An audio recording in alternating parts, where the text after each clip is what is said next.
Hello everyone, this is Robert, and in this video I'm going to show you my process for cutting out thin aluminum parts on my CNC router. There's obviously a lot of different ways to do this, but this is what works for me, so let's get started.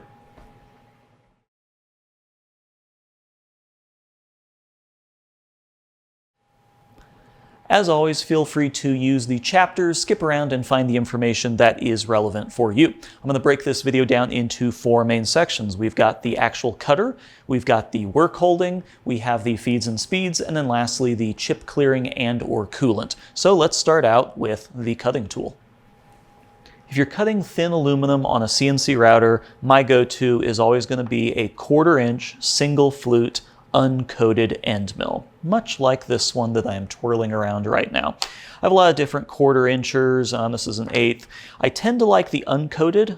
The coated ones tend to kind of gum up and grab a lot of aluminum on them, and they just don't end up performing as well. So these are kind of my go-to, is nice, uncoated, super sharp 1/4 inch end mills. And I've got links down below, solid carbide if you can swing it.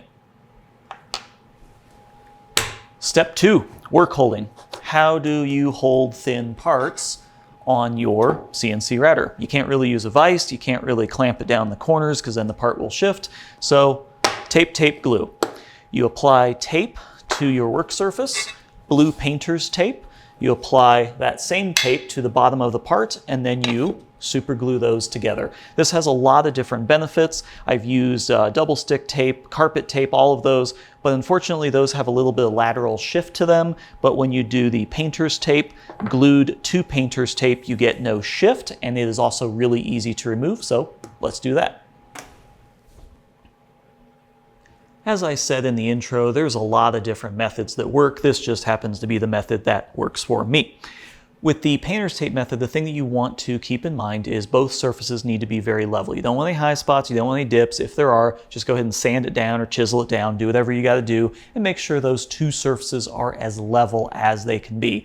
The glue itself will kind of help this a little bit, but anything excessive you're going to want to take off. So a light sanding with a sanding sponge, a chisel, things like that. Get those two surfaces nice and flat.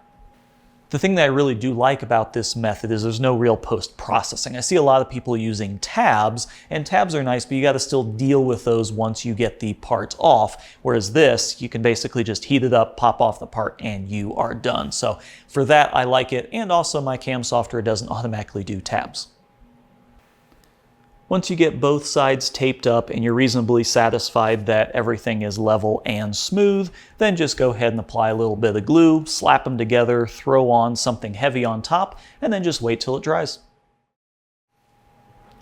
So next up, let's talk feeds and speeds and cam. There's a couple things that you need to keep in mind. For the cam, I usually do 2 contours. I do one contour with a little bit of stock to leave or a little bit of an offset, then a second contour that comes in and cleans up the pass.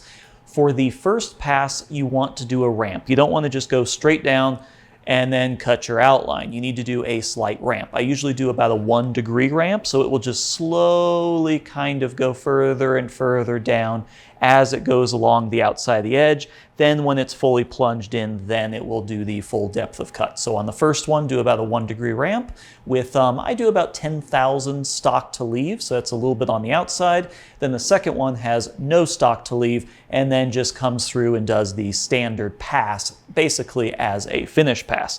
Now, as far as feeds and speeds go, that's really going to be up to your machine. I've got a 2.2 kilowatt or 3 horsepower spindle here.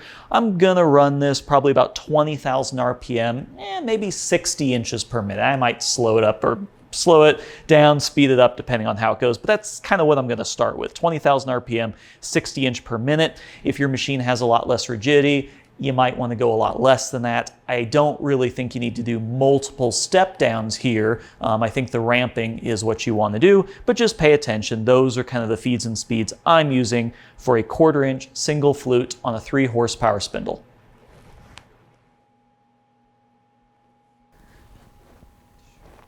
If the material suddenly looks different and looks like maybe I swapped it out with a different material, it's because I did. I messed up the cam and unfortunately screwed up the previous part, so I had to unstick that and put some new stock on there.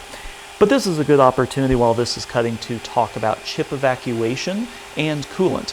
You don't really need coolant for cuts like this. It definitely helps. I'm not running the fog buster, I'm just using the air blast on that fog buster right now.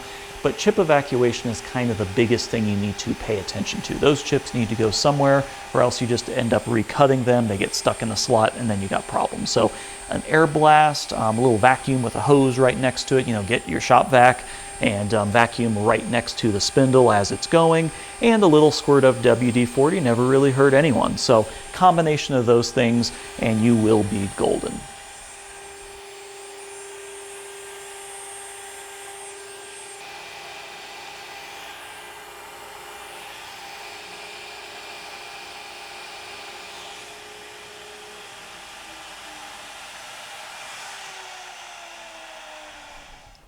So our part is now cut, and I drilled some holes while you weren't looking. How do we get this part off of there? If we just go at it with a putty knife, it will of course bend it.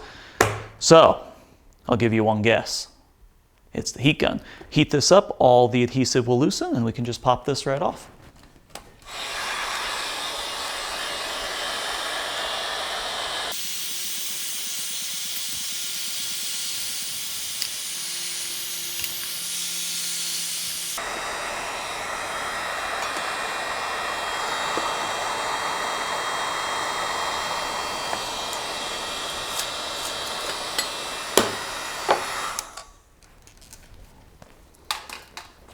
And simple as that. Don't just grab it, it's going to be warm. Yeah, there is the part. Let that cool down.